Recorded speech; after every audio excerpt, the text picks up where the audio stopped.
Jiwaraya Cakra parantos waktosna 80,5 FM Radio Cakra midangkeun dongeng Sunda Dora-Dori.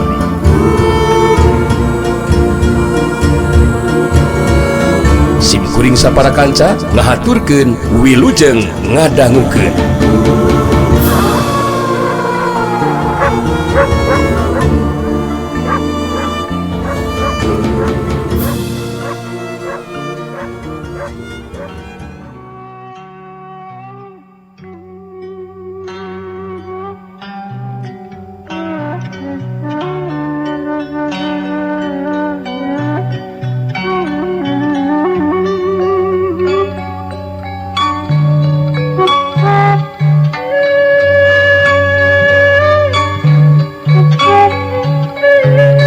Jalil jeung si Komed minangka jalma kapercayana si Bewok harita nangtung ngahapit anu jadi pamimpina.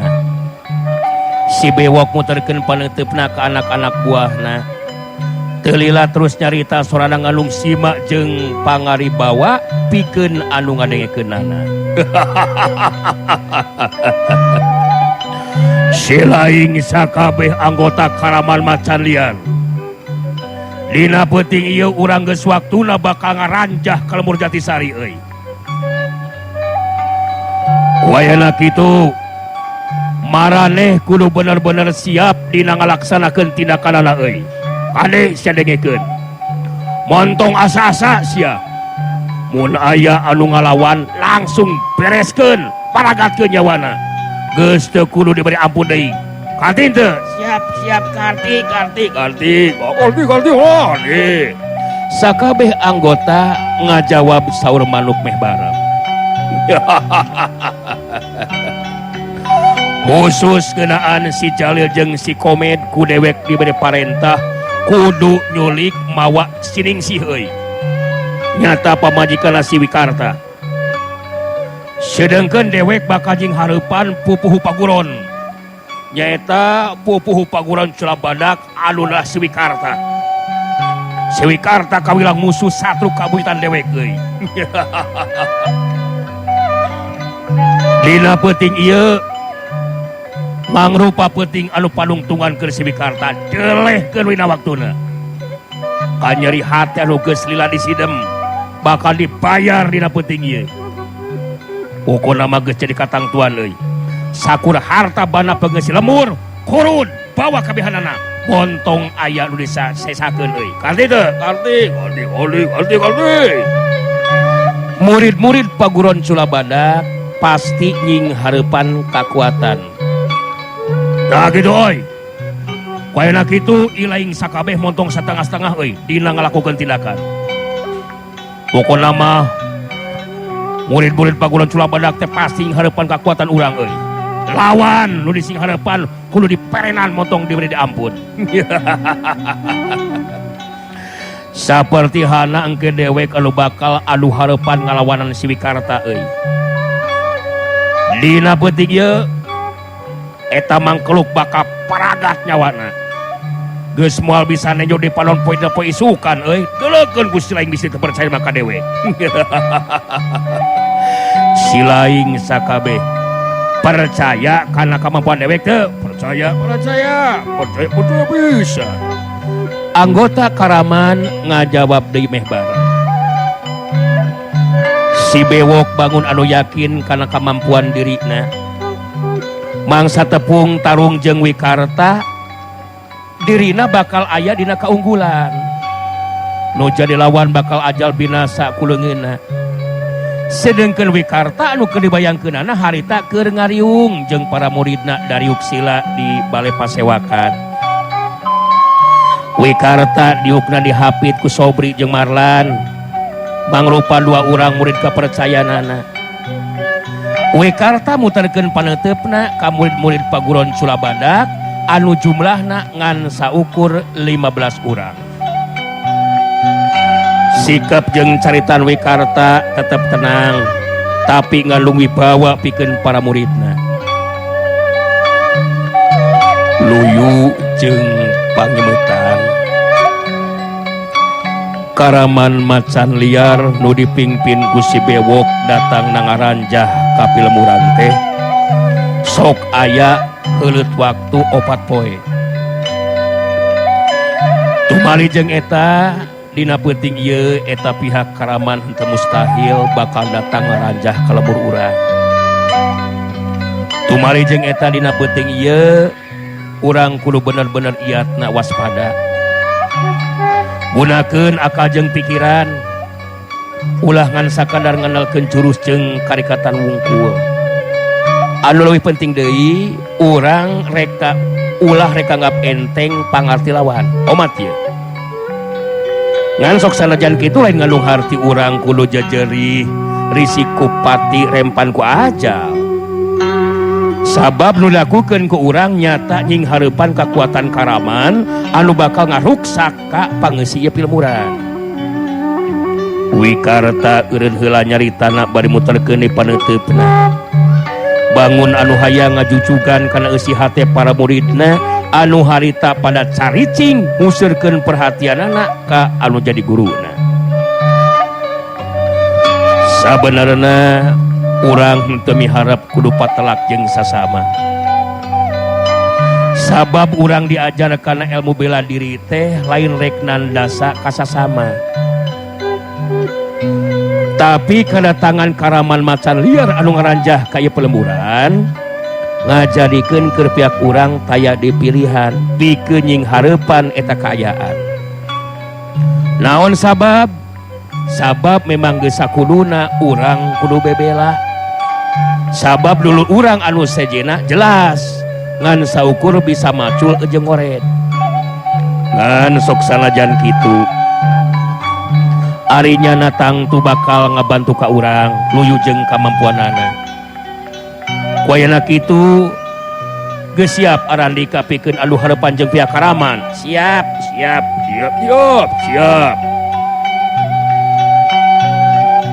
Cobi. Tos siap.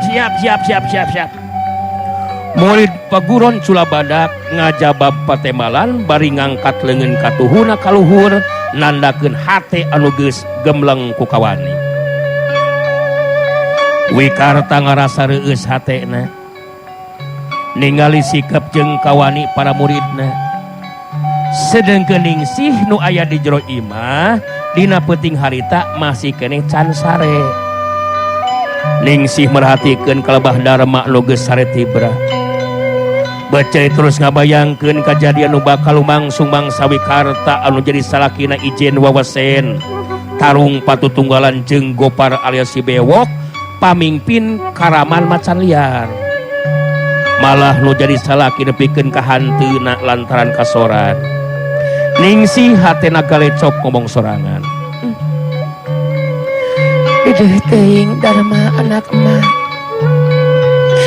Mun teh emaknya bener lumangsung kejadian Bapak Hidap kudu tarung patutunggalan ngelawan si Bewok. Nyatana jarugna Karaman macan liar. Wah, buah bakal pinanggih jeung cilaka. Urang duaan geus moal bisa bebarengan deui. Dina nyorang ieu kahirupan. Hidap bakal jadi anak yatim. Kang Wikarta, kunaon atuh buat kekeh bae rek nying hareupan kakuatan Karaman. Padahal naon untungna keur urang. Anu pugu mah mun akang nepikeun ka cilaka. Kula warga urang nu bakal rugi ka. Rek kumaha engke nasibna Darma. Ningsih ngusapan buk Darma anu jadi anakna deudeuhna keran dibarengan ku rasa kanyaah anu jadi indung. Kanyataan anu dibarengan ku rasa kaselempangan inggis Wikarta henteu mampu hungkulan kagarangan si Bewok. Ngabayangkeun mun teh mah nu jadi salaki nepikeun ka eleh Wawasen sarta jadi korban ti jalma anu ngaran Gopar alias si Bewok anu geus lila nyidem ka nyeri hate ka Wikarta. Keur Ningsih betasa henteu sanggup kudu nyorang lampah pika hareupeun ngan saukur duaan jeung Darma anu jadi anakna. Tapi harita Ningsih nyoba nenangkeun hate jeung pikiranana.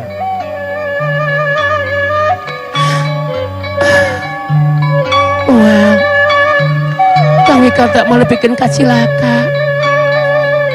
Betina waktu ka tukang oge mangsa ijen jajaten di hareupeun aing. Jelas Kang Wikarta aya dina kaunggulan. Sok asa pirah ku Kang Wikarta henteu mampu ngungkulan Kang Gopar alias si Bewok. Tapi si Kang Wikarta kayan si Bewok teh geus jauh beda. Geus leuwih ngaronjak kemampuan ilmu silatna. Teh mah Kang Wikarta anu kasoran. Moal boa kan jadi hati anu geus sila disidem teh bakal jadi balitungan anu panungtungan.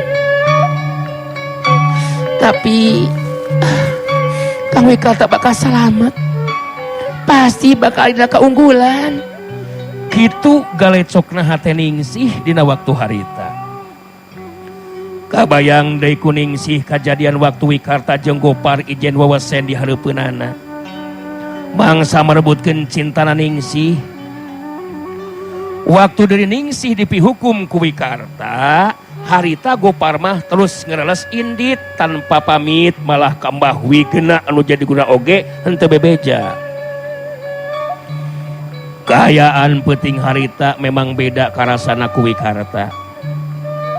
Angin wa gelebug beut sawur jeung sora anjing anu babaung. Bangun anu mere tunggara bakal ayana bahaya anu tumiba ka pilemburan. Wikarta bangun anu geus bisa ngarasakeun ayana wirasat bakal datangna gorombolan macan liar dina peuting harita. Anu matak terus ngabagi diri ngatur posisi ka para muridna.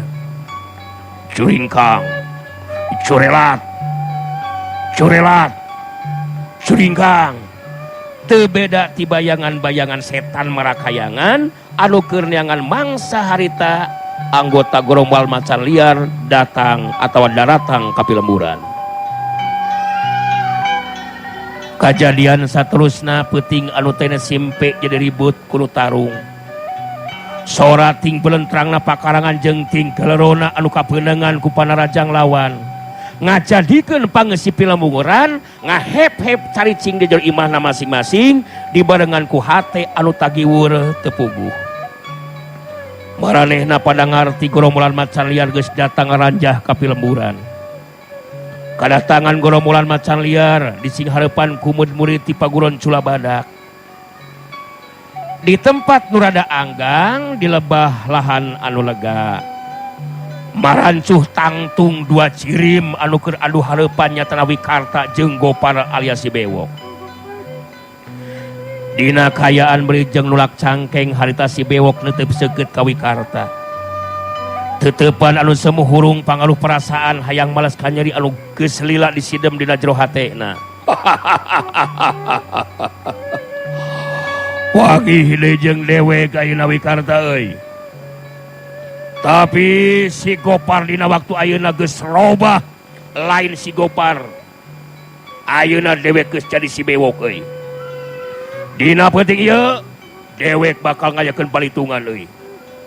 Bakal ngayakeun palitungan jeung si laing. Nu matak geura sayaga diri pikeun aja pati sia. Wikarta neuteub seukeut ka si Bewok. Sikapna masih keneh tetap tenang. Katenangan anu dibarengan ku kawaspadaan. Teu sangka anjeun bisa robah kieu Gopar. Kalakah jadi jaluk gerombolan geuningan. Kuring bener-bener manghanyakalkeun kana kaayaan anjeun anu geus salah lampah Gopar. Montongnya capek anu teu puguh deuleu sia. Leuwih hades sayaga diri sia. Urang buktikeun ayeuna saha leuwih unggul elmuna. Eueuh artina sia dewek ngalalana nambahan ilmu ti 4 guru lamun teu bisa managatkeun nyawa manehna peuting ieu. Peuting ieu mangrupa peuting anu panungtungan keur maneh sia Wikarta. Bewok. Kuring geus aya ka diri. Memang geus taya de pilihan ke diri kuring mangsa ngabela ka ieu pilemuran. Kajaba ti kudu nying hareupan Andika. Karap jeung hayang Andika bakal diayonan ku Wikarta. Tah kitu sia. Montong loba bacot sia Wikarta. Sok geura buktikeun kumaneh kahebatan jeung kemampuan ilmu leuwih boga keur si Bewok nanaonan ajen pangarti maneh di waktu ayeuna deuleu. Maju sia goblok. Wikarta geus teu bisa nahan di amarahna. Harita mesak bedogna. Saterusna ngawangun pasanganana bae neuteub seukeut kalau jadi lawan. Ningali Wikarta geus ngawangun pasangan, harita si bewok mesak bedog rubak panjangna. Montong kalakah molotot tepuguh sia Wikarta. Hayo geura maju larajang sia. Buktikeun nepikeun ka mana ka bejos maneh teh sia. Sikap jeung caritan si bewok anu terus-terusan ngahina kadirina ngajadikeun Wikarta harita pedah amarahna. Ngacorelat maju larajang ka jelawan. Teu kudu loba caritan deui bewok. Urang mimitian ieu tarung. Hiya! Bedog leungeun Wikarta ngahiuk bangbaraan ngarah kana beuheung. Dada jeung beuteung lawan nu jadi arahanana. Tapi si bewok geus saega diri harita mapak panarjang lawan. Sok hiuk punterang. Kadenge surapak karang anu diadu dituturkeun ku silalatu seuneu tina bantrokan dua bedog anu digunakeun ku Wikarta jeung si bewok. Kawilang gerakan anu pada ngagunakeun tanaga lapisan. Wikarta ngacari jeung beuleur sababaraha lengkah ka tukang, kadorong ku kakuatan tanaga lapisan lawan.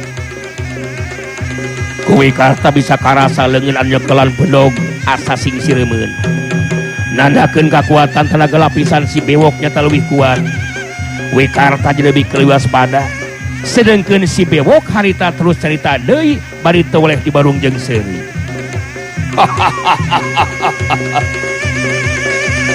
Kalukur sakit tu geuning kabutuh silaing teh Wikarta. Ayeuna coba tanah ye ulin bedog si bewok dina jurus desa pangrejah sia.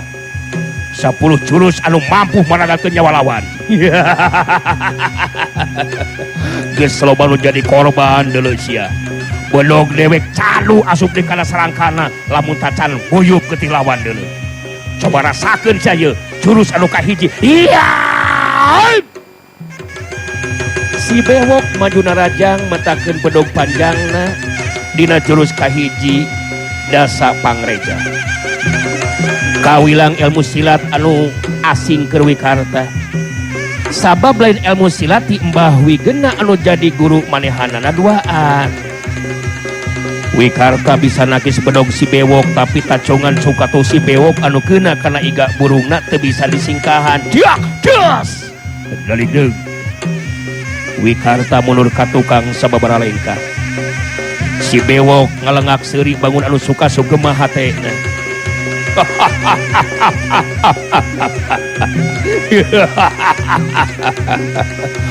Pada saukur sakit tu kabetus maneh teh geuning Wikarta euy. Coba kaluarkeun pangarti anu sejena sia setan. Gablek ilmu ukur kitu patut make jeung nyieun paguron sagarupa sia teh. Geus we nyieun grup kasenian geus sia teh na calung, na tagonian deuleu. Urang teruskeun sia ieu tarung.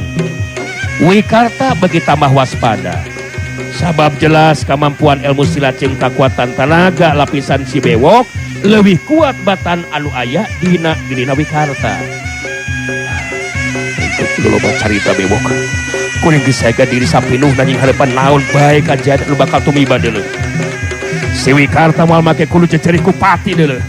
Mun teh mah kudu ngalayak jiwa taya bayana. Sabab geus merangan tina kau kajahatan deuleu bewok. Maneh memang bakal kojor sia Wikarta. Geus moal aya di ampun ke di maneh sia Wikarta. Rasakeun tanah jurus kadua ieu dasa pangrejah sia. Iya. Wikarta sia. Nepikeun ka maneh teh kojor kuleun aing Wikarta. Tanah ieu. Iya. Si bewok maju dina raja ngagunakeun jurus desa pangrejah anu saterusna. Kawilang jurus andalanana mangsa jeung hareupan lawan anu kaicir boga pangarti cukup masagi. Daya panarajangna si bewok beuki tambah garang jeung bayangan. Wikarta upaya sakuat tanaga pikeun nimbangan kagarangan panarajang lawan. Tapi ajen pangarti ilmu silat si bewok jeung kekuatan tenaga lapisan anak memang leuwih punjul tibatan Wikarta. Kajadian saterusna Wikarta ngagero kaget waktu lebah beteungna kapeunangan ku sabetan bedog lawan. Wikarta ngagero nahan ka nyeri bari mundur ka tukang. Leungeun kencana nyekelan beteungna nu getihan.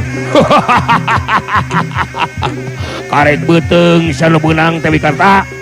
Sakedeung deui mah dada jeung beuheung sarta sakujur awak maneh bakal jadi korban bedog aing anu bayangan deuleu. Coba tanah ieu sakoblok. Ya! Si bewok geus teu berde seunghapan pikeun lawan sigana. Harita geus ngajora teu luncat majuna rajang. Wikarta ngarahu di jero hatena. Nyata kamampuan Gopar alias si bewok geus mibanda ilmu silat anu leuwih punjul. Sanajan Wikarta upaya sakuat tanaga nguras pangarti jeung tanagana, akhirna mah teter kadese geus teu bisa disinggahan deui mangsa bedog dina cekelan dengan Wikarta lepas harita dada. Beuheung dada sarta meh sakujur badana kapeunangan ku sabetan bedogna si bewok. Sore lasuk pias, wuk guguk pias. Saterusna tajongan suku katuh si bewok ngahantem dadana Wikarta. Geus teu bisa diponah deui, Wikarta ngacengkang ka tukang terus ngagebruh rubuh ngabebengkang bari balik getih. Wikarta geus teu mampu ngoneal hudang deui. Ka nyeri anu natarku karasa dina sagujur badana anu nyandangan tatu. Sedengkeun si bewok harita mancu dina tangtunganana ngalengak seuri umbar kasuka hatena.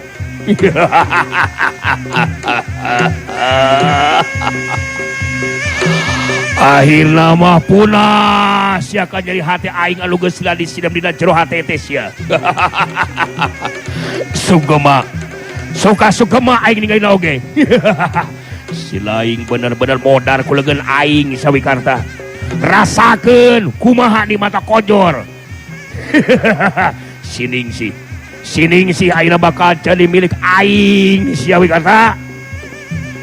Aya anu leuwih nyeri tibatan tatu dina sakujur badana keur Wikarta dina waktu harita.